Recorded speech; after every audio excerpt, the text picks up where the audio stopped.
Anyway, Hogan finally entered. It was 5 minutes before the top of the hour. He had generic NWO knockoff music. It was dressed all in black, giving away if the presence of Scott Hall and Sean Waltman didn't give it away, this did. He was doing all his mannerisms. He got some pyro. He was also noticeably limping because he's Hulk Hogan. And he's walking down, and fans are going nuts, and people are jumping up and down, and he's waving to him. And he's being Hulk Hogan, and he gets to the end of the aisle, and he turns to his right, and there's Hall and Waltman going batty. Yeah, that made me laugh hard. They marked out completely. This is the highlight of their lives, seeing Hulk Hogan arrive in TNA. That made me laugh hard.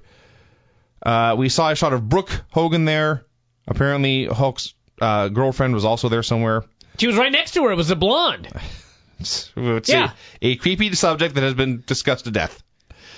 So Hulk got in the ring, and this Hole, you say? Hulk got in the ring. Throat's a little dry. I like Hole Hogan. It's a good name. It's a good porn name. You done? I was just wondering if you were coming back. I don't know. I had a new gimmick for you. That's off. That's off the list. Hole Hogan. Unacceptable. Silver! Yeah. So, as we've noted many times, there's no man on earth better at milking an ovation for all it's worth than Hulk Hogan. He stood by the ropes, looked at the crowd, slowly shook his head back and forth, which of course made them cheer louder. Eventually they're stopped. He said they were making history tonight. He said he had been in the back all day long. So the motorcade was a decoy. I guess so. Or perhaps just to pick up Bischoff. Well, he was there all day long, and then he left so he could be shown arriving in the limo. Maybe that's it. You know what I mean? He could be. Honestly, that's a better answer than I could think of. Yeah. So he said he had been in the back. He was impressed with the young faces and the old faces, too. Although I do like a decoy, like a helicopter might be coming to drop a missile on his... So they had a decoy If they limo. put a hit on Hogan, they'll target the motorcade, not knowing he was in the Impact Zone the entire time. Exactly, I see. Hulk has a new tattoo on his forearm. I believe it reads, "I am what I am," which is hysterical for many reasons. No, it's actually a biblical line. It's, I am is... I can't remember what it is. It's not It's not a Popeye reference. Okay, well, I was thinking more of that. Does Terry Bollea know who he is and who Hulk Hogan is? That's what made me laugh. So anyway, eventually he was cutting this pointless promo, really, when Hall and Waltman suddenly jumped the guardrail. Security held them back. Can I add one thing here while I'm thinking about it? Can I stop you? When I was out doing that wacky dance, I finished dancing, and as I started to walk away, I saw my neighbor walking his dog.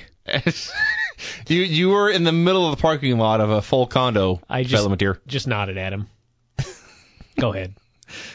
This is the same neighbor who always walks by and stares at us through the window as we talk about wrestlers. Yeah. So Hall and Waltman got in the ring. Hogan gave them the old NWO finger,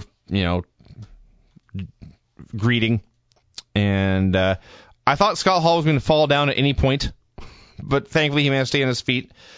He said he wanted to hook up with the NWO again. He didn't use those words, of course, because he's not stupid. And he said he wanted to party and wanted to be in charge. Hogan said this is a different time and place, and it doesn't work that way anymore. And Waltman said it's the same place and the same people, and they were here to party. And Hulk said it would be totally different. They yammered back and forth a lot.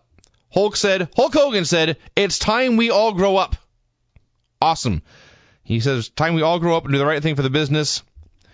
Hall said things are going to change with or without Hogan. This brought out Kevin Nash, and here the segment was 10 minutes old, and I'd had enough. Kevin Nash came down. He got between them, played peacemaker, told Hall and Waltman to let Hogan play his role. Hogan said, no, I gave Dixie my word. We're going to do the right thing and change the company for the better. He was not playing a role.